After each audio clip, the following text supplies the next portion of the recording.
Lethal Company é o jogo de terror cooperativo mais popular dos últimos tempos, e sem dúvidas é um dos jogos mais divertidos de se jogar com os amigos.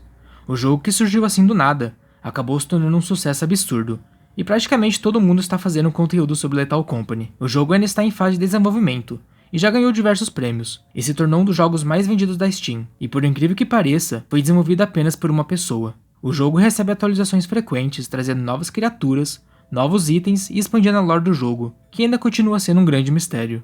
O objetivo do jogo pode até parecer bem simples: ir até uma das luas com sua nave, coletar objetos e peças e vender para a companhia na qual trabalhamos, e é claro, ganhar dinheiro para comprar novos equipamentos e explorar novos lugares. Porém, a cada lugar que passamos enfrentamos novos desafios, como as condições das luas na qual passamos para pegar as peças, criaturas que tentam nos matar a todo momento, e o principal, conseguir bater a meta de venda antes que o deadline acabe. Caso contrário, você é simplesmente ejetado na nave sendo demitido, e no caso morto. A gameplay em si não nos dá muitas pistas sobre a história do jogo, da onde surgiu a companhia e nem por que estamos fazendo esse trabalho. Porém, algumas fitas que podemos encontrar explorando as luas podem nos dar algumas informações importantes da origem de tudo isso, de antigos funcionários que já trabalharam nesse lugar e hoje não estão mais aqui, e a verdade por trás da Lethal Company, que abriga um segredo assustador. Olá, eu sou Rex, bem-vindos a mais um vídeo, e hoje vamos falar da teoria assustadora de Lethal Company e os segredos por trás desse lugar misterioso. Mas antes, quero agradecer novamente a todos os inscritos aqui do canal. O canal está crescendo bastante graças a vocês. Muito obrigado pelo feedback do último vídeo. A todos que se inscreveram estão ajudando o canal a crescer. E se curtem Lethal Company e gostam de teorias, deixa aí o seu like e se inscreva para mais conteúdo. E então, bora pro vídeo. Antes de explicar a teoria, primeiro temos que entender um pouco sobre o jogo e as criaturas que podemos encontrar pelo caminho, na qual acaba se conectando com a teoria. A Lethal Company está localizada em uma parte do espaço conhecida como Tiston Nebula, em uma lua chamada 71 Gordion, que é tomada pelo vasto oceano que cobre toda a lua. Mais registros antigos contam sobre um planeta conhecido como o Planeta Dourado, mas vamos falar mais sobre ele mais pra frente. Os funcionários contratados por essa empresa têm o trabalho de vasculhar instalações industriais abandonadas e coletar os itens, variando desde itens simples como uma caneca ou um cubo mágico, até peças de máquinas. Alguns fenômenos que acontecem nas luas podem dificultar essa coleta, como as condições de chuva que causam alagamentos, relâmpagos que podem matar o jogador caso ele esteja andando com alguma peça de metal, e até fenômenos chamados eclipses, na qual as criaturas que habitam na região se tornam muito mais hostis e perigosas. Alguns arquivos no bestiário que temos acesso na nave levantam algumas questões sobre o processo evolutivo dessas criaturas, que nos dão a entender que algumas espécies de criaturas que existem, como as Bunker Spiders, Circuit Bees, Thumpers, entre outras, compartilham semelhanças genéticas com espécies existentes na Terra, o que significa que podem ser descendentes ou parentes próximos que evoluíram para novas espécies há muitos anos atrás. Porém, temos outros tipos de criaturas no jogo, as chamadas entidades, na qual não se sabe muito sobre a sua origem. Elas podem aparecer em lugares aleatórios dentro das instalações. Cada uma delas tem um jeito de te matar e mexer com sua mente. Algumas entidades que podemos encontrar são a Ghost Girl, menina fantasma, que assombra um funcionário por vez. Ou seja, você pode estar vendo ela e seus amigos não. Ela no começo aparece de longe, mas cada vez mais vai se aproximando até conseguir te matar, cortando a sua cabeça. O Music Man, bobo da corte, que na primeira vista parece uma inofensiva caixa de música com pernas, mas quando começa a tocar a música, você tem somente alguns segundos para correr o mais rápido possível, antes que ela se transforme nessa criatura, e corra atrás de você para te matar. E os Brackens, na qual ficam nos cantos escuros silenciosamente esperando algum funcionário chegar perto. Eles te matam quebrando seu pescoço e arrastam seu corpo para longe, entre outras entidades que podemos encontrar no jogo. Assim, coletamos todas as peças e colocamos na nave. Enfim, podemos voltar para a companhia e vender os itens, e receber o dinheiro.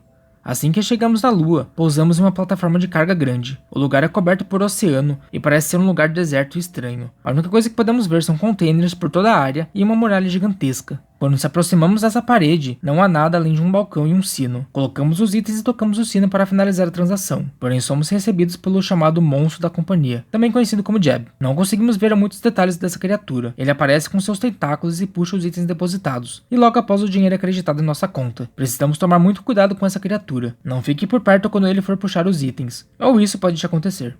A real forma de Jeb é ainda desconhecida. A única coisa que conhecemos é a voz dele falando pelos alto-falantes.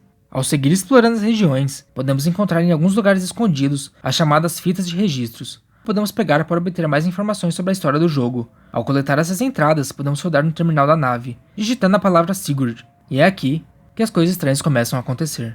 O primeiro registro encontrado é da data de 22 de agosto de 1968, que resumindo conta a rotina de 4 ex-funcionários da Lethal Company. Seus nomes eram Sigurd, quem está escrevendo a mensagem, Richard, Desmond e Jess. O primeiro registro diz: Olá. Eu estou escrevendo esse registro para me manter são. Eu não consegui encontrar uma maneira de fazer a coisa mais básica nesse computador velho e desajeitado. Então pedi para Desmond adicionar o recurso de log. Até agora tenho adicionado minhas próprias notas ao bestiário. Tudo que eu sei. Meu irmão disse que eu deveria manter um diário. Então estou fazendo o que eu posso. Estou escrevendo de maneira profissional, pois esses registros podem se tornar um registro histórico. Pois provavelmente permanecerão aqui por anos, desde que não haja uma limpeza completa. Foi isso que Desmond disse. Se você estiver lendo isso no futuro, provavelmente você pertence a outra equipe. A taxa de rotatividade aqui é enorme, talvez porque esse trabalho seja uma droga. Talvez eu possa dar alguma ajuda quando tiver alguma experiência. Fim do registro. Essa primeira fita não revela muita coisa, apenas algumas informações sobre os antigos funcionários que já trabalharam na companhia. Mas ao decorrer dos dias, as coisas vão ficando mais estranhas. Ao decorrer dos dias, e as transações sendo feitas, Sigurd em seu registro do dia 27 de agosto de 1968, relata que enquanto fazia a venda das peças, pôde ouvir sons psicóticos atrás do balcão da companhia. Planeta Dourado, agosto de 1968. O próximo registro nos dá algumas informações importantes sobre o que aconteceu com o tal Planeta Dourado, onde se encontra a sede da companhia agora. Sigurd estava recebendo um sinal pelo walkie-talkie. Em meio aos gritos de fundo, uma voz desconhecida passou a informação de que o Planeta Dourado realmente existia, e que não era apenas uma lenda. A voz desconhecida disse que não foi apenas um meteoro que atingiu o planeta, mas sim que ele foi engolido por uma besta, e que eles estavam em seu corpo sendo digeridos. Sigurd, confuso, pergunta a tal voz o que era essa besta, mas ele não sabia responder. Apenas de que devorou o planeta inteiro. Assim que Sigurd avisou para ele que ele estava do outro lado do grande muro, ele começou a enlouquecer, e gritava frases sem sentido, como cuspir as cascas. Sigurd, não entendendo nada, acabou desligando. 31 de agosto de 1968. Nos próximos registros, Sigurd começa a se questionar sobre a companhia, achando ser um trabalho obscuro e o do porquê nenhum administrador conversa com eles, apenas uma voz estranha pelo telefone. Você assina o contrato e recebe o que precisa para começar o trabalho, mas ninguém de lá realmente passa qualquer tipo de informação. Sigurd começa a achar que a voz que fala com eles pelo telefone é falsa, e relata estar sofrendo com pesadelos horríveis. Nos próximos dias, Sigurd relata sempre estar ouvindo sons por trás dos muros da companhia, sons horríveis de pessoas gritando e chorando. E o mais estranho é que só ele conseguia escutar esses gritos. O resto da tripulação acha que pode ser algum delírio ou algum tipo de crise por causa do trabalho. 7 de setembro de 1968. Rich foi morto pelo homem com cabeça de flor. O corpo dele foi levado pela criatura e o paradeiro dele não foi encontrado. A única coisa que eles conseguiram coletar nesse dia foi uma tesoura, uma caixa cheia de selos e um maço de cordões. 13 de setembro de 1968. Sigurd teve que ligar para o número da empresa e relatar o acidente de Rich, porém era a mesma voz falsa de antes, dizendo que iriam entrar em contato com a família e encontrar um substituto. Sigurd descobriu que os gritos podem ser escutados o tempo todo pelo walkie-talkie, quando se estava perto do prédio da companhia, e finalmente seus companheiros de equipe conseguiram escutar. Após isso, eles querem desistir do trabalho. 17 de setembro de 1968. Após Sigurd comentar que a voz do telefone parecia falsa, Desmond teve a ideia de tentar rastrear a ligação da empresa e tentar descobrir de onde estavam transmitindo. 27 de setembro de 1968. Desmond conseguiu rastrear a ligação e descobriu que há um grupo de pessoas em outro lugar que finge ligar do prédio da companhia. E se realmente houver um grande monstro no prédio da empresa, como a voz me disse no walkie-talkie, eles o capturaram e nós os alimentamos para mantê-lo domesticado. 30 de setembro. Sigurd continua tendo pesadelos terríveis com o prédio da empresa, onde aqueles muros de concreto se rompem e algo está por trás daquilo, algo ruim. E ele começa a se perguntar como ele chegou aqui, e diz não se lembrar de como realmente chegou nesse trabalho, apenas pequenos flashes de memória, como o voo para o prédio onde assinaram o contrato de trabalho, mas que não se lembra nem de ter se despedido da própria família, e ele não sabe mais se voltará para casa. 1º de outubro. Sigurd não está mais em condições mentais para continuar em campo, então deixaram ele para operar o computador. A equipe está se sentindo pressionada para bater a cota de venda. Eles temem o que pode acontecer caso não consigam. Toda vez que eles chegam perto do prédio para vender, eles tentam um barulho estranho, como se houvesse uma fornalha barulhenta por trás daquele muro. 3 de outubro. Desmond, 3 de outubro de 1968. Estou criptografando esses registros para mantê-los ocultos, pois temo que o sistema seja apagado se forem encontrados. É tudo um disfarce. Deveríamos pensar que tudo é apenas uma transação, mas nosso verdadeiro trabalho é manter alimentado um terror incrível. Quanto tempo até que acabe a sua plenitude e a sua fome seja insaciável? Deus sabe. Talvez tenha a ver com todas essas luas isoladas. Quem quer que esteja lendo isso, lamento sobrecarregá-lo com isso. Por favor, tenha um bom dia e noite, pois o que mais podemos fazer? Fim dos registros. E esse foi o último registro encontrado. Podemos concluir com tudo isso que a companhia não passa de uma fachada, que não é apenas um lugar para a venda de peças e sucatas, mas que abriga uma criatura perigosa e gigantesca lá dentro. Algo que foge dos limites da compreensão humana. algo que não se pode controlar, apenas alimentá-la. Agora que já sabemos tudo o que aconteceu com a antiga tripulação e com o planeta dourado, e essa tal besta, vamos tentar desvendar a origem de tudo isso. E bora pra teoria. Bom, há 3 informações importantes que podemos tirar de tudo isso. O planeta dourado realmente existiu. Ele realmente foi devorado por uma criatura gigantesca, da qual não temos nenhum conhecimento. Apenas de que o nome dele se chama Jeb, e conseguimos ver os tentáculos dele saindo quando vai recolher os itens. A Lethal Company serve apenas para manter essa criatura controlada, e deixa todo o trabalho sujo de coletar essas peças para os funcionários, na qual são mortos e ejetados da nave, caso não cumpram a cota. Todos que estão nesse trabalho sofrem algum tipo de colapso mental, tanto pela crise causada pelas criaturas e entidades encontradas pelo caminho, quanto pela pressão de cumprir a cota de venda, e vão perdendo a sanidade conforme o tempo, a ponto de nem se lembrar de como vieram parar lá, assim como Sigurd. Mas qual é a origem dessa criatura? E se essa coisa não veio do espaço, mas sim de que ela já estava dentro do planeta, hibernando, dentro do oceano, e após uma grande exploração de recursos e devido à ganância dos homens, acabaram acordando algo nas profundezas, algo que não deveriam ter acordado. Uma das coisas que podem indicar isso é que quando estamos dentro da lua onde fica a companhia, podemos encontrar uma pequena escotilha no chão. Quando descemos por ela e seguimos, podemos encontrar uma bomba de perfuração desativada, e nela está escrita, não conte, incentivando a quem encontrar a manter em segredo. A única coisa que vemos dessa criatura são os seus tentáculos e sua voz saindo pelo alto-falante. Mas e se ela não for a real criatura? Como uma criatura dessas iria pegar os itens e entregar o dinheiro aos funcionários?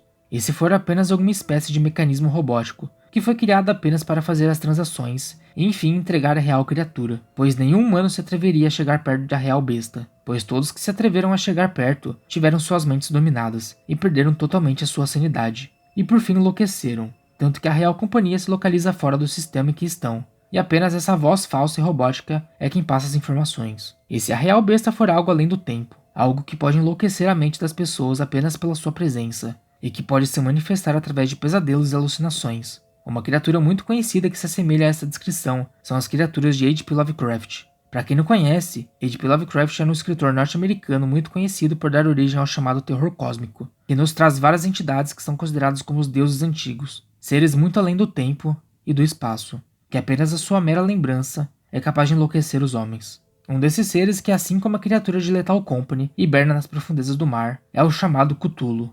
Na profecia diz que Cthulhu aguarda sonhando até que o alinhamento dos planetas esteja completo, dando início ao seu despertar e à sua era de terror e caos.